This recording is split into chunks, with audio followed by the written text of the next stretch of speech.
kultura. So guys, another vlog today here in Singapore. So I'm here in Orchard. So you know, Orchard is known for like Filipino community, and dito mostly sila. Okay, so ayan yung lugar nila. Ayan. So ayan yung, ito naman Tang Plaza. I think yung isa yung Lucky Plaza. Yun, sakto, Lucky Plaza nga. Yun yung pupuntahan natin. So ito naman yung Ion Plaza. Ito yung medyo mga mahal na brand dito. Ayan, Isitan, pero Ion Plaza nakalagay doon kami. So ayan siya. So ito yung mga laisyo na bilihan. So masama ang panahon, parang uulan ata ngayon. So pasok na tayo dun sa Lucky Plaza bago pa umulan. Ito tayo maabutan. Ayan. Ganda ng kalsada dito.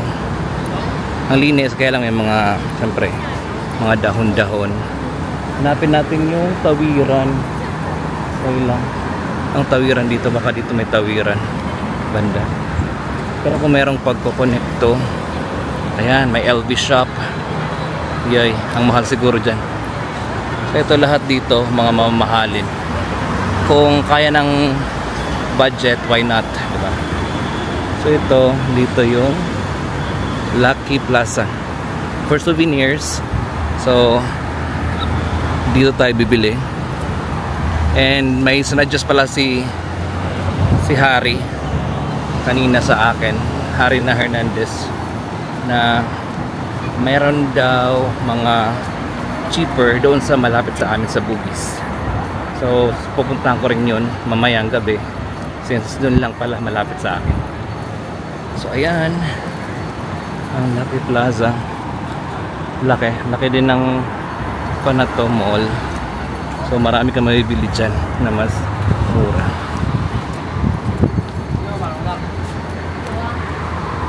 So ayan ang Louis Vuitton. Ang Louis Vuitton ng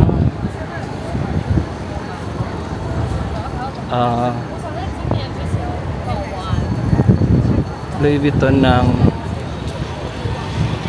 Singapore. Ganda din. Hindi ko alam kung may tawiran dito. Parang layo ko na. Hindi ako nakakatawid. Parang loloko lang ako nito. Katabi pala Chanel din tong isa. Ayan.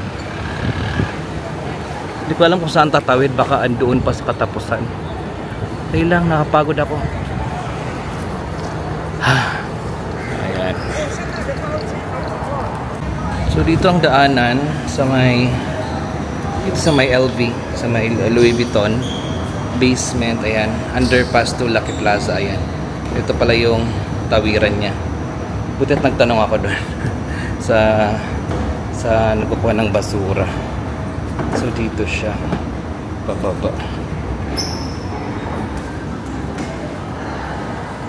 Kaya lang walang AC dito, napaka init. Papawisan na ako.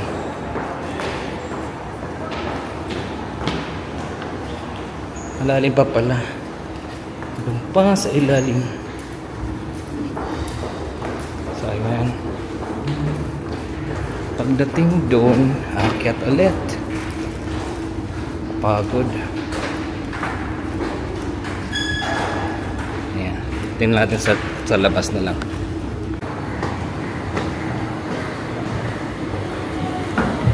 So ayan na, sa loob ng Lucky Plaza. Ang init. Grabe. Parang naman siya al-atar. Ayan yung mga bigay. Ba't dito? Ba't kayo? Singapore Pools.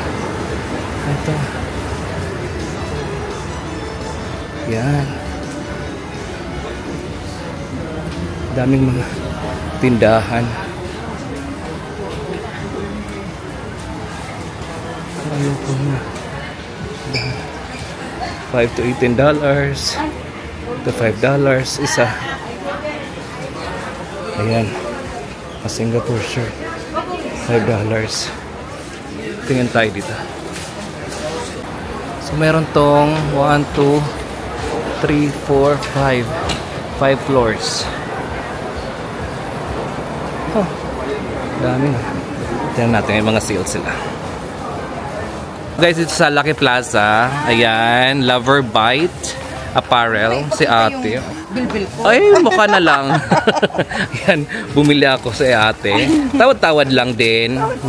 Nagbibigay naman. Divisory style lang. Tino. So, ayan. Dito mo na po ilagay. Bili tayo ng mga magnet. So, tatlo to, $10. Di ba, ang mahal? $10. Oh, nagreklamo sa ate, oh. Nagmahal Tapos dalawang damit. Ano naman tubo naman Ayan. namin? So, 5. So, 15 lahat ang babayaran ko. So, ayan. Kung pupunta kayo ng Lucky Plaza, dito lang sila ate. Anong stall to? B1, 63. Ayan yung stall nila. 63 kayo nakalagay. Ano tindahan? Hindi alam? Pasaway itong tinderang to. Ayan. So, maraming Pilipino dito. Actually, yung orchard is like Little Manila ng Singapore. Tama? Maraming Pilipino. Sa YouTube. Sa YouTube. Ano ako sa YouTube? Yes. Diba? Ganun. Anong kulang? Guys, tingnan nyo naman kung sino nakita ko. Si Jollibee.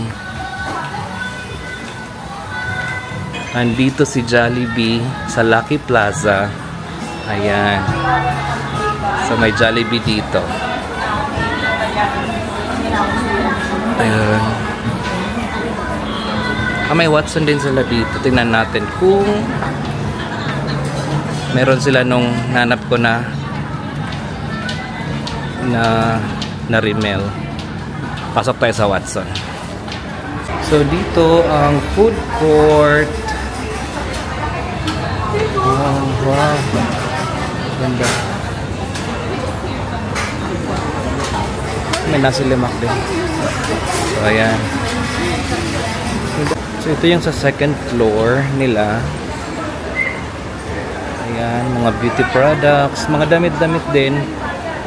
So ayan. Kasi lang massage doon. So, money changer, meron din dito kung naubos na kayo ng pang-exchange ng money. Nandito, Kabayan Remittance, meron doon sa taas. Kabayan Remittance. Tayo nga talaga Pilipino dito. So, ayan. Lucky Plaza.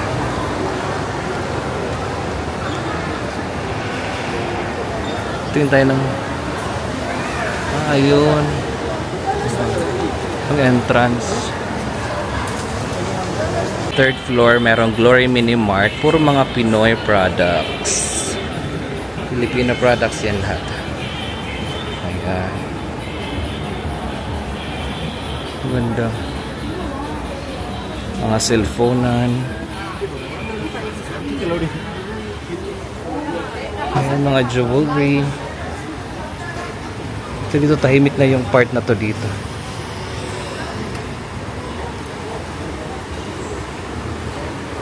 So ito papunta na ng 4th floor. Umuulan na nga talaga. Ibang shop sarado. Wala nang nag-rent. Clothing alteration. Oh.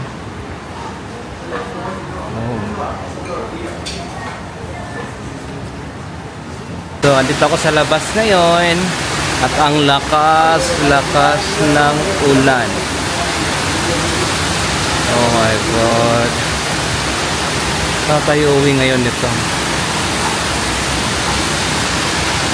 Oh my goodness. Lakas na ng ulan. Parang mamaya pa ito titigil. Grabe kasi kanina ang ulap. Ang dilim-dilim.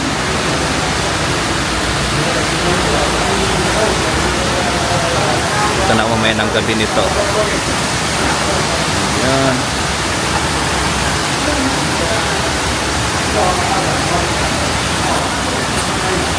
So yan guys, sa 4th floor na ako. So ayan yung mga tindahan pa. Meron hulugan pala dito. Ivan Mobile and Jewelry. May hulugan. Pwede ka pala magprenda dito. Ayan. Hanap tayo ng mga mabibili.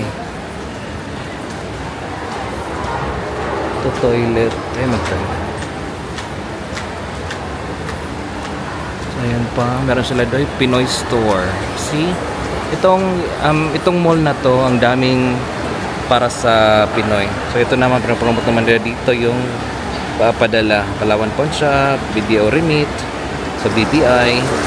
O yan. So ang dami naman, hindi talaga ma-homesick ang mga Pinoy dito sa Singapore din.